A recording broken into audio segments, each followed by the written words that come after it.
Most coaches are obsessed with client acquisition. They're constantly chasing leads, they're constantly refining their sales process. And yes, there's nothing wrong with getting more clients, but here's what most coaches miss. If you're not converting 50% or more of your existing clients to continue to renew with you, you're focusing on the wrong end of your business. I've generated almost $291,000 in recurring revenue over the last 2 years without signing on a single client, just by mastering retention. And in today's video, I'm going to be sharing key strategies that have allowed me to build a predictable, reliable, sustainable, and highly profitable business where clients don't stay for months, they stay for years. And so back in May of 22, I was working with just a handful of clients one-on-one. And what was remarkable was that they continued to renew and re-up with me year after year after year. My average LTV, long-term value per client, was approximately $25,000, and not in sales, in recurring revenue. And in an industry where people usually stay in containers for 3 to 6 months, my average client stays with me for 2 to 2.5 years. And this isn't about trapping people in contracts that they cannot get out of. It's about creating so much value that they happily continue to stay and never want to leave by themselves. So the first retention strategy that changed my business is what I call strategic mapping and pacing. And so you might have seen programs where there's tons and tons and tons of coursework. You also might have seen programs where there's almost zero coursework and modules. And so this is about finding the sweet spot, not from a program design point of view, but from a client success journey point of view. So let me explain. When clients feel overwhelmed, they don't implement. When they don't implement, they don't get results. When they don't get results, they leave, or they disconnect and then they leave. And just like most other programs and coaches, over the years, I've added more and more and more and more modules to my program. I also have the subconscious success system that used to be my mindset program, which is now part of Record Breaker. It has about 40, 50 modules. And then Record Breaker itself has 50 plus modules. That's a lot of modules for someone to consume. Even looking at it is overwhelming. And so my solution to this is something I came up about 4.5 years ago, back when I had a mindset program, which is a modular approach tailored and customized to each individual's specific journey and problem that they're stuck in. And so with each onboarding, we do an audit of where each client is, what their current challenges are, and what they need to focus on. This is then tracked in Airtable weekly, bi-weekly, and then monthly, and then quarterly, to see how they're progressing. And this could be all the way from someone with zero audience who literally needs to start generating leads, all the way to someone who's got a great program, is making great money, only looking to retain more of their clients. And so what this modular approach allows me to do is to pace their progress in a rhythm that is perfect for them, specific to them, and very relevant and pertinent to them. They don't have to go around watching extra things, doing extra things. They do only and only what they need to, because that's what makes things super crystal clear for them, plus avoids all overwhelm and allows them to execute and get the result. I call it the Record Breaker roadmap, and it looks dramatically different for someone who's making their first dollar online versus someone who's at 100K a month. But it gives both those people exactly what they need when they need it, in tiny bursts of applicable, tactical, actionable items. And so one of my mentors once told me that most businesses die from indigestion, not starvation. And so most clients' problem is not knowing too little, it's knowing too much and getting confused about what to apply where, and never developing the nuanced skill of applying everything in all the areas that they need to. And so when we onboard a client, they only get 3 videos, which is the welcome video, which sets the tone and gives them an idea and tells them to prep for the call and all those things. Then we give them tenets of Record Breaker, which is leadership behaviors, how they should conduct themselves, housekeeping rules, so on and so forth. And then the last one is how to fail in Record Breaker. What to avoid at all costs. One of my mentors used to call it the failure uniform. If you outline what fails, people make it a point to avoid doing or indulging in those behaviors. And that's all I require of them to watch before they show up to their one-on-one with me, where we set out their game plan, which then leads to the modules that are relevant for them. And this creates immediate clarity and confidence, because clients know exactly what they need to do and they have blinders on and they see nothing else. And this is why, regardless of what stage of business they're at, I often see client successes within 4 to 6 weeks of joining. And this has been one of the foundational keys for me in terms of client results. This is quite literally the secret. If you want someone to succeed as soon as possible, give them only diagnostically what they need to do and nothing else. And that's exactly what the modular approach, as well as the pacing and the strategic design, allows me to do. Now, the second retention strategy that has changed the game for my business is AI-powered personalization. Let me explain. One of the most common problems for coaches in fulfilling their clients is either create the most comprehensive possible course portal with anything and everything that their clients can use, which invariably ends up overwhelming their clients, and alternatively create a minimalist micro program and then help clients show up to the implementation calls. But the problem with that is there's lots of gaps left to fill in. And so how do you find the sweet spot? And this is where AI has dramatically changed how my program is not just delivered, but also absorbed and implemented and then applied by my clients. So what I've done is I've created AI agents that are specifically trained on the course portal and are completely familiar with all the modules and everything I teach. And they're there at the client's beck and call, and will route them to whatever video they need to watch it so that then they can send me their questions or ask me questions in Slack or show up to the group calls.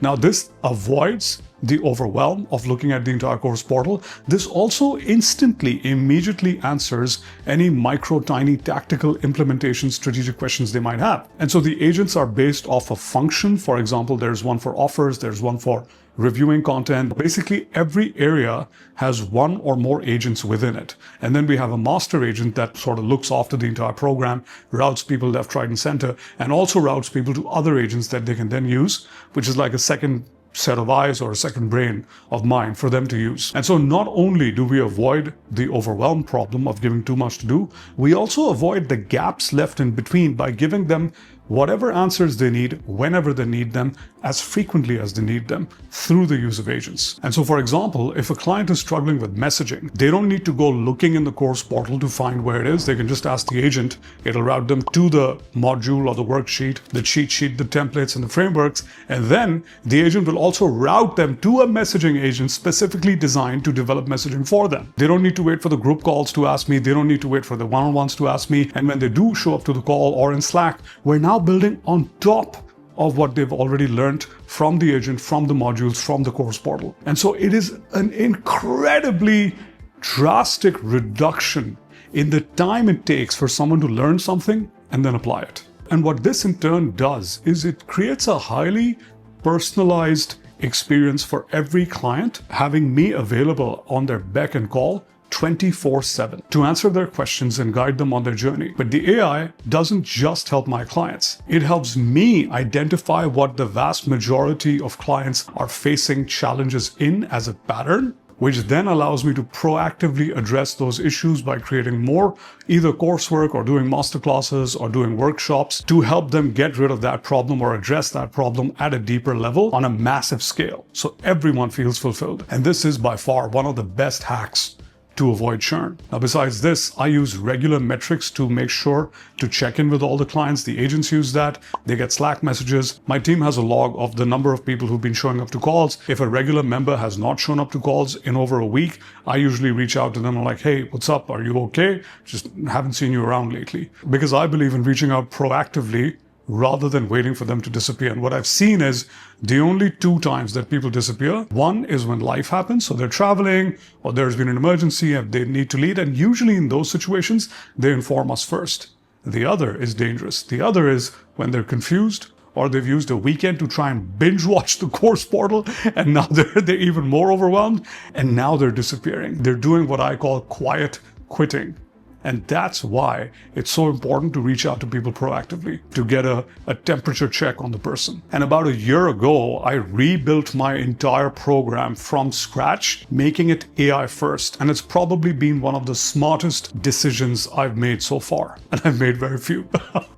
Because like one of my clients puts it, he says it's like having Yaya in your pocket at your beck and call to review your content, to develop messaging for you, to craft offers for you, to review your sales calls, to help you craft a VSL, all the assets, whatever they need from me. And it's also dramatically reduced the stuck time that people spend between calls, between when they can message someone, between the time it takes them to learn something and execute something, feeling good and clear about it. And so the result of this is everyone feels like they're winning. Everyone instantly steps into high momentum. And as we know, high momentum creates wins. Wins allow clients to build businesses, sustainability, profitability, and obviously who'd want to leave when they're winning. But even with perfect pacing and AI personalization, you need a third strategy to keep clients engaged long term. And the third strategy, probably the most important thing in my opinion, is creating a culture of high agency, self-led winners. Now I've seen and I've been part of lots of very transactional coaching programs where clients pay money, they show up to the calls, they get the information, they try to execute. Some of them do well, some of them don't do well, some of them fall by the wayside, and rinse and repeat. That's not the best recipe for success. But when clients feel like they're part of something bigger, they have a shared mission and a purpose and a vision, and they're winning and they're getting to be part of this community, it's a very different feeling. They don't want to leave, they want to stick around, and they want to continue implementing consistently. And so creating this culture starts even before someone joins my program. It starts with the marketing and the content that I put out. I don't preach, I don't teach, I don't speak up to prospects, I don't speak down to prospects. I'm very clear, I'm not a guru, I'm a guide. I'm responsible to my clients, not for them. And so what this in turn does is it attracts people that aren't looking for a savior. It attracts far more empowered people who are instead looking for a guide with a shared vision and a shared mechanism, meaning the way to get to that vision. And that's a very different profile of person. It's a very empowered person. It's a self-led person. It's a person who has high agency and high responsibility. And so remember the 3 foundational videos I talked about earlier? They're not just for setting the tone. They're also setting the culture. They establish the values, the mindset, the expectations within the program and the community at large. And so in the video titled How to Fail in Record Breaker, I explicitly highlight all the behavioral patterns I've seen after working with hundreds of clients that will guarantee failure. And one of those is sitting around waiting for me before they move. I'm a huge fan of imperfect action. I encourage my clients to do the same thing. Another one of those is expecting a result without implementation. And so it sounds very commonsensical, but every person who's seen that video, every new client, they'll message me and they'll be like, dude, that was a powerful video. Partially triggered me, partially reminded me of an old version of me, partially told me what patterns not to engage and indulge in while I'm here. Everyone has this aha moment after watching that video because they see themselves. And so the more powerful thing this does is from day one, it sets the tone that their success is in their hands, not mine. But culture isn't just about watching a video. It's about the daily habits and practices. And so it's not enough to show someone a video. You have to walk the walk. There's lots of examples in the industry of people talking the talk, but when you're in the container, you find out it's a different ballgame. For me, I take great pride in the fact that I walk the walk in my marketing as well behind closed doors. And because I walk the walk, my clients walk the walk. And because they walk the walk,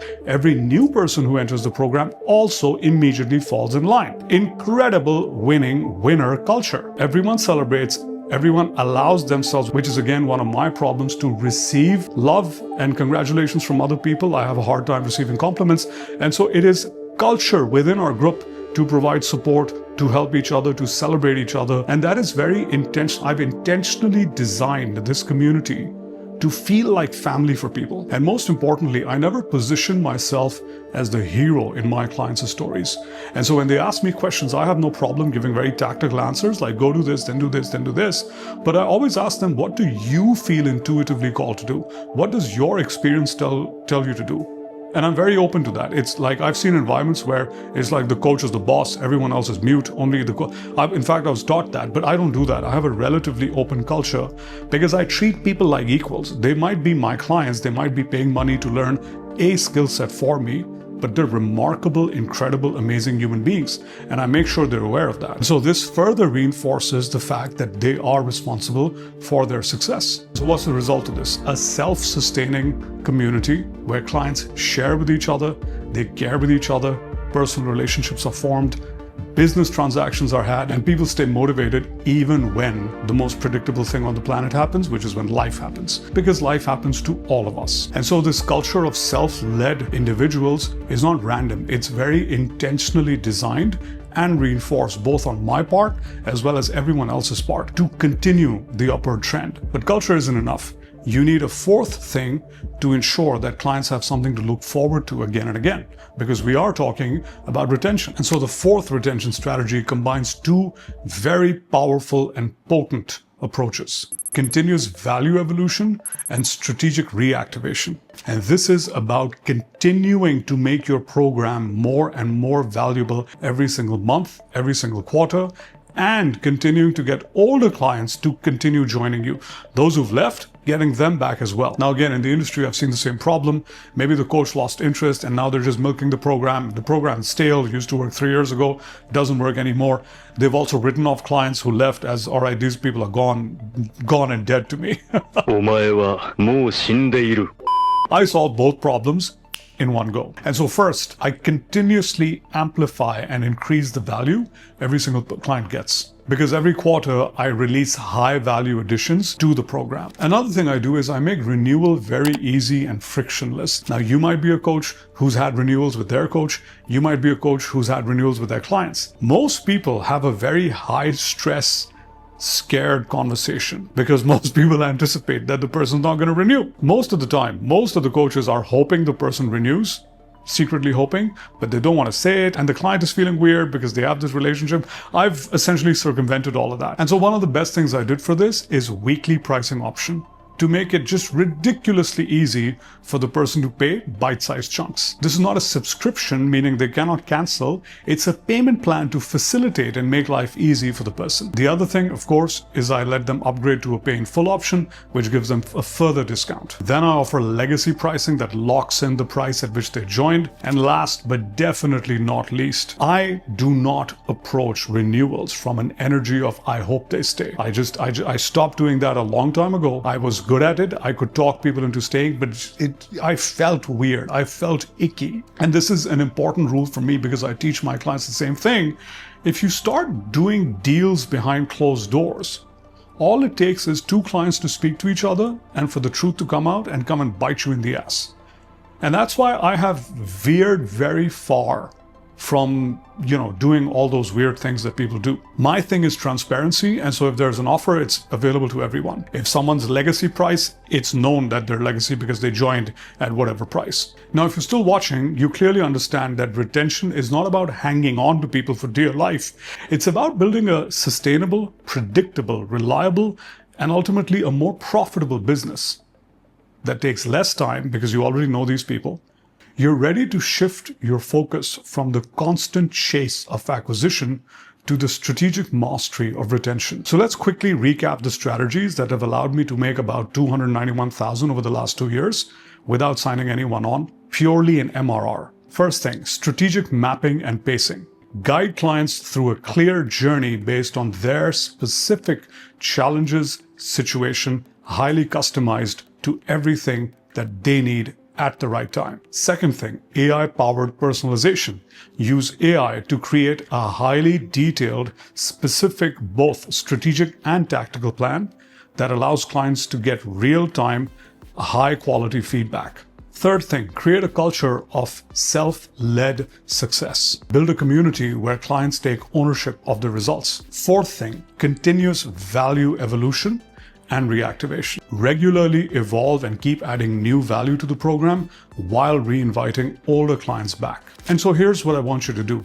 Calculate your current retention rate. How many of your clients stay beyond their initial investment? If it's less than 50%, you have an incredibly massive opportunity to increase your profitability without doing anything new, without running after any new clients. Choose just one of these strategies to implement in the next 30 to 90 days. Don't try to overhaul your entire approach all at once. Start with the strategy that addresses your biggest retention weakness. Because remember, a 10% increase in retention typically translates to about a 30% increase in profitability. That's because retained clients cost less to serve refer more clients to you, and often ascend to higher ticket services or things that you're releasing and offering. The most successful coaches aren't those who are constantly on the hunt for new clients. They're the ones who create extraordinary value wrapped in a supportive culture from which clients never want to leave. If you master retention, you will never have to worry about acquisition ever again. I hope this helps. I'm out of here. I'll see you in the next one. Take care. Bye-bye.